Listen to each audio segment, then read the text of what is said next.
Today, we must talk about SNAP benefits here in the United States because currently more than 42 million Americans are receiving this massive nutrition assistance that is needed for millions of Americans. But there's some changes that are coming. Today, I want to break down what some of these changes are, who could be impacted, what the Trump administration is doing, and why this is actually putting more pressure, not on the federal government, but on the states. So again, I'm going to break all this down, explain what is going on, and how you could likely be impacted if you are currently receiving SNAP benefits. So make sure you stick around and watch this entire video, and I'll explain exactly what is going on. But first, all I ask is one thing. It takes 2 seconds. Go ahead, hit that like button if you enjoy these daily updates. And now, let's begin.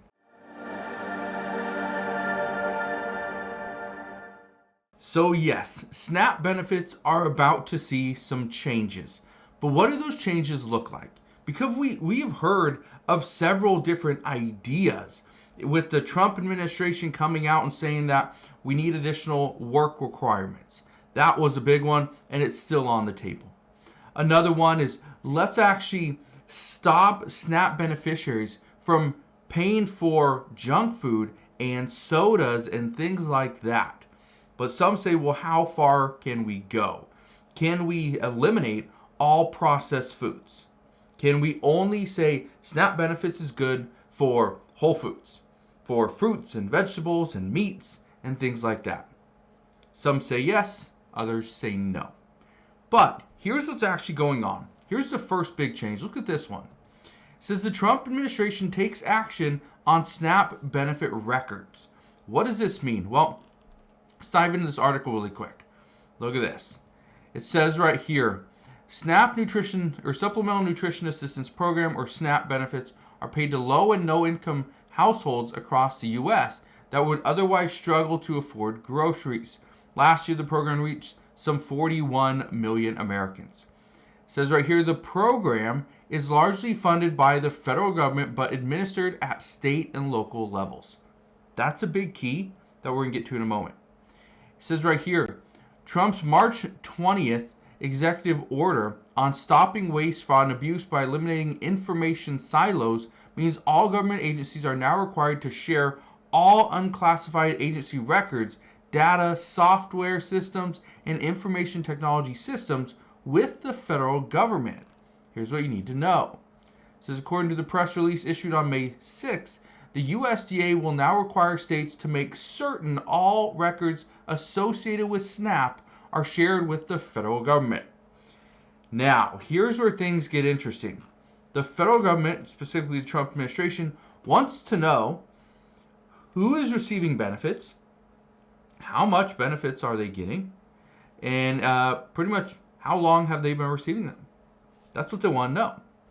Look at this right here.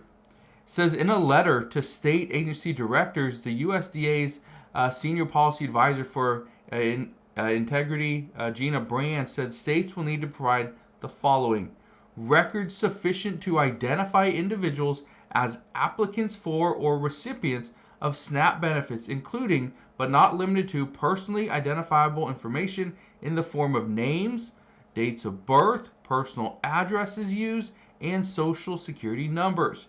Also, records sufficient to calculate the total dollar amount of SNAP benefits received by participants over time, with the ability to filter benefits received by date ranges.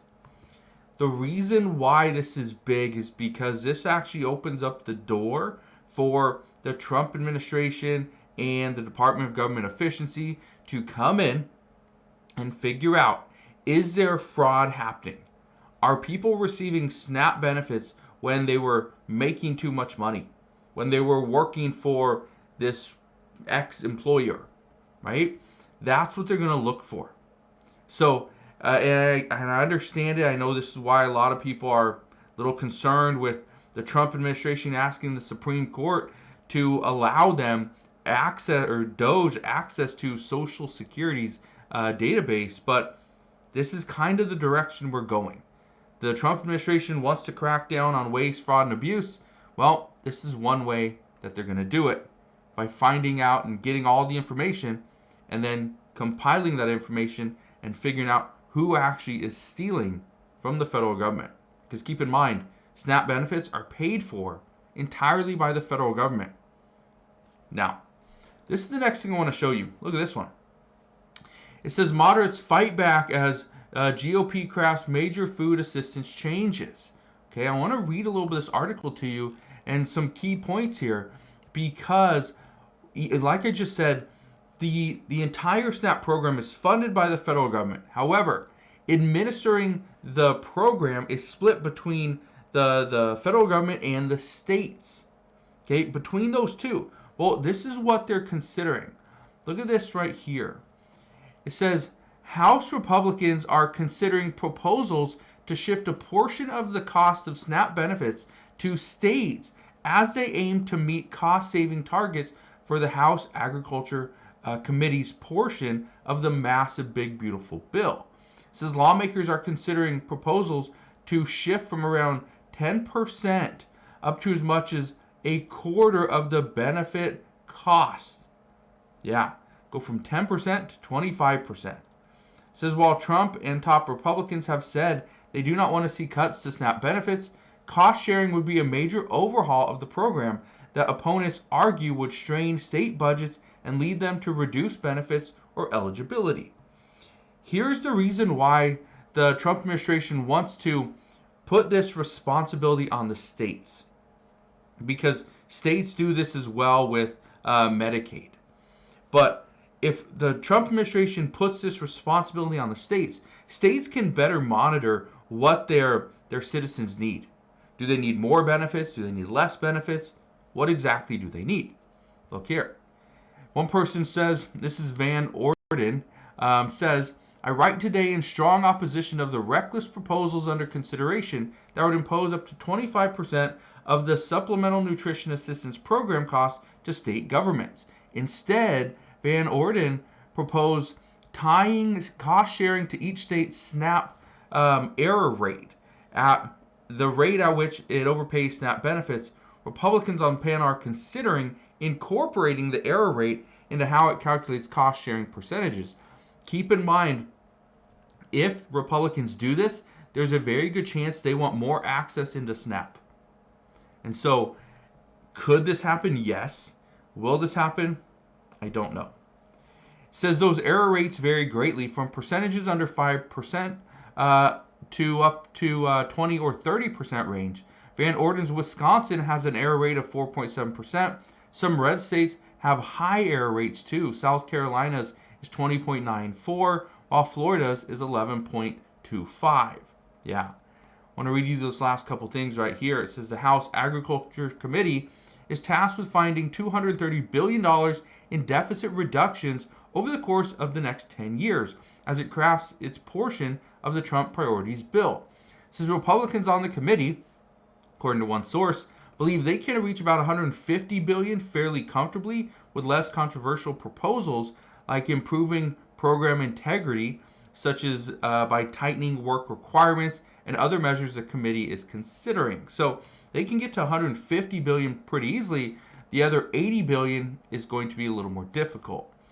At last, it goes on to say proponents of the cost sharing for SNAP argue that other federal assistance programs like Medicaid share costs with states and argue that it would incentivize states to better administer SNAP benefits and reduce overpayments. That's what the Trump administration wants, is to put the responsibility on the states. So again, they can provide more benefits if it's needed, but if that's the case, well, the state has to provide the funding. So we're going to see what happens moving forward. The one thing I can tell you right now is there's many different discussions happening for SNAP benefits, but again, 42 million people receive these every single month. This is a needed program we can't get rid of, but it's something that we need to ensure doesn't actually, kind of fall apart where, a lot of this money is going to people that are not eligible or are defrauding the system. So we'll see what happens, but that's what we know as of today. So again, thank you guys for watching. Consider subscribing, and I'll see you guys on the next one.